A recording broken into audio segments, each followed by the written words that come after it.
देश की राजनीति और देश की राजनीति में अगर बिहार का सियासी तड़का न लगे तो शायद ये जायज़ नहीं होगा। और जब जब बिहार की सियासत में उलटफेर होता है तो उसका सीधा असर केंद्र की राजनीति पर पड़ता है। और इन दिनों कुछ ऐसी ही बातें और तस्वीरें देखने को सामने आ रही हैं। बाकी नमस्कार, मेरा नाम आयुष राज द्विवेदी है और आप न्यूज फीड देख रहे हैं। कुछ दिन पहले जब बिहार में अचानक एनडीए के सबसे पुराने और सबसे भरोसेमंद सहयोगी के तौर पर जाने जाने वाली जेडीयू ने अचानक एनडीए से नाता तोड़ते हुए महागठबंधन में शामिल होकर अपने सबसे बड़े धुर विरोधी यानी राष्ट्रीय जनता दल आरजेडी के साथ गठबंधन कर बिहार में जिस तरह का सियासी उलटफेर किया, उसके बाद देश की सियासत में कई तरह के सवाल खड़े होने लगे। सवाल पहला ये खड़ा हुआ कि क्या एनडीए के सहयोगी धीरे धीरे कर एनडीए से बिखर क्यों रहे हैं। एक समय में एनडीए के सहयोगी होने वाली शिवसेना और अकाली दल के बाद अब जनता दल यूनाइटेड का उनका साथ छोड़ देना क्या एनडीए के लिए एक बड़ा सबब साबित हो रहा है। दूसरा बड़ा सवाल यह खड़ा हुआ कि क्या नीतीश कुमार 2024 में प्रधानमंत्री पद की उम्मीदवारी के लिए एनडीए से अलग हुए हैं। तीसरा बड़ा सवाल यह खड़ा हुआ कि क्या विपक्ष नीतीश कुमार को अपना उम्मीदवार बनाएगा।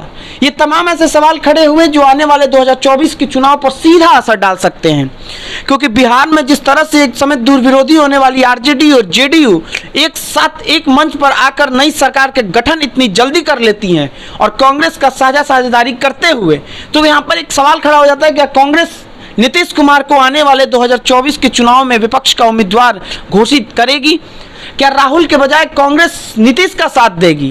क्या कई राज्यों में मजबूत क्षेत्रीय पार्टियां इस बात को लेकर सहमति जताएंगी कि विपक्ष का एक ऐसा उम्मीदवार बिहार की राजनीति से आए जो नरेंद्र मोदी के खिलाफ खड़ा होकर एक मजबूत चेहरे के तौर पर देश में एक विकल्प के तौर पर जाना जाए।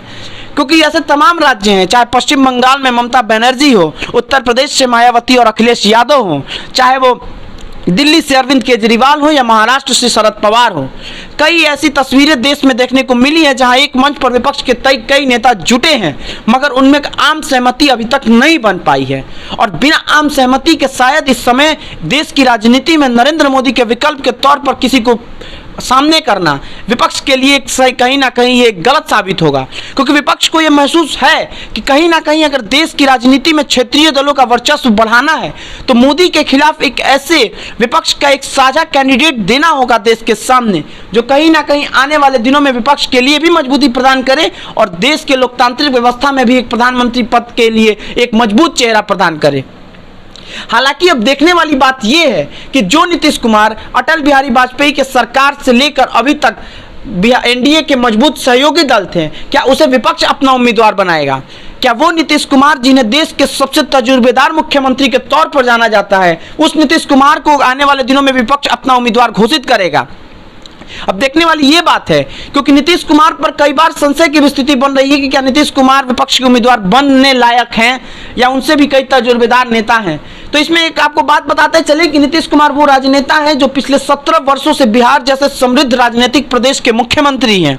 और बिहार जैसे प्रदेश में 17 सालों तक मुख्यमंत्री का पद संभालना ये एक बड़ी राजनीतिक बात है।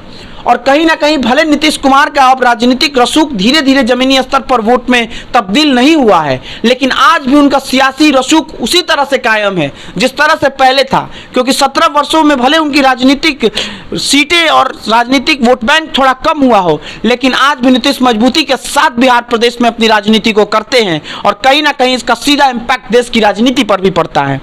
क्योंकि अब आने वाले दिनों में यह भी देखना होगा कि जब महागठबंधन के तमाम साथी एकजुट होकर बिहार में एक साथ आए हैं तो क्या इसका असर 2024 के बिहार में होने वाले लोकसभा चुनाव में क्या बिहार की सीटों पर पड़ता है। क्योंकि हिंदी हार्टलैंड के रूप में जाने जाने वाले बिहार, उत्तर प्रदेश, झारखंड के तमाम ऐसे राज्य हैं जहां का सीधा असर 2024 के लोकसभा चुनाव पर पड़ता है।